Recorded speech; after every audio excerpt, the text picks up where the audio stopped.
17 number इसमें निम्नलिखित गुणनखंड वृक्ष को, इसको क्या बोलते हैं? गुणनखंड वृक्ष है। इसको गुणनखंड जो है वृक्ष बोलते हैं क्योंकि वृक्ष की तरह ही है। इसको जो है कि पूर्ण करना है, कंप्लीट करना है, x और y तथा z के मान ज्ञात करना है। देखिए x का भी मान बताना है और y का भी मान बताना है और z का भी, ठीक है। तो चलिए आप जो है कि यहाँ से भी मतलब सोचेंगे कि इधर से मान निकालें तो नहीं ज्ञात हो पाएगा क्योंकि यहाँ पे y का मान नहीं है। तो फिर जो है कि आप यहाँ से ज्ञात कीजिए, नीचे से z का। तो z का मान ज्ञात करेंगे ना तो देखिए 371 का गुणनखंड जो है ना दो मतलब यहाँ पे प्राप्त है, एक 7 और एक z।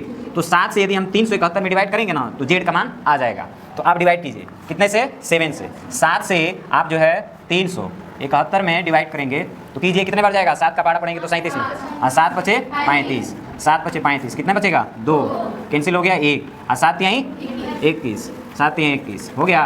तो देखिए तो यानी कि जेड का मान कितना आ गया? हाँ जो है कि यहाँ पे देखिए जेड का मान आ गया 53। तो जेड का मान आ गया 53। आप चलिए देखिए आप क्या करते हैं, इसमें आप जो है कि वाई का मान निकालते हैं। तो वाई का मान निकालेंगे तो वाई का देखिए 2 गुणनखंड है। किसी भी संख्या का जब गुणनखंड जब पता रहता है तो जब उनका आपस में जब गुणा कर देंगे ना तो मतलब संख्या प्राप्त हो जाएगी। तो यहाँ पे y है, y का 2 गुणनखंड यहाँ पे निकाला गया, एक 3 है और दूसरा क्या है 1855। तो y का मान निकालना है। तो y का मान निकालेंगे तो देखिए इसको मिटा देते हैं क्योंकि रफ कार्य है। तो अब देखिए तो y का मान निकालना है। तो y का गुणनखंड क्या है? y का फैक्टर है 3 गुणे 1855।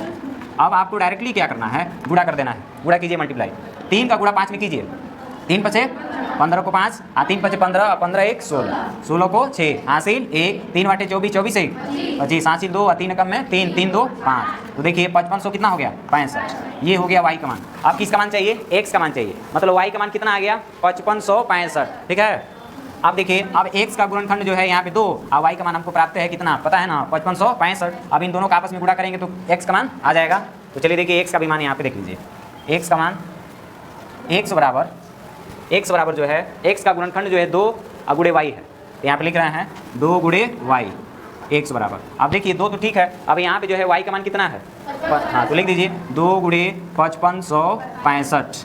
अब 2 का मल्टीप्लाई कर दीजिए, उधर से कीजिएगा। तो 2 का गुणा 5 में तो 10, तो 10 को 0, हासिल 1, 2 छके 12 1 13, हासिल 1, 2 5 10 11 को 1, हासिल 1, 2 5 10 1 11, यानी 11123। ये हो गया x का मान, ठीक है। तो इस प्रकार जो है आपका देखिए x का, y का तथा z का मान ज्ञात हो गया, ठीक है। तो देखिए इसी तरीके से ज्ञात करना है और ज़्यादा कुछ इसमें करना नहीं है। तो हो गया इतना, आप नोट कर सकते हैं इसको।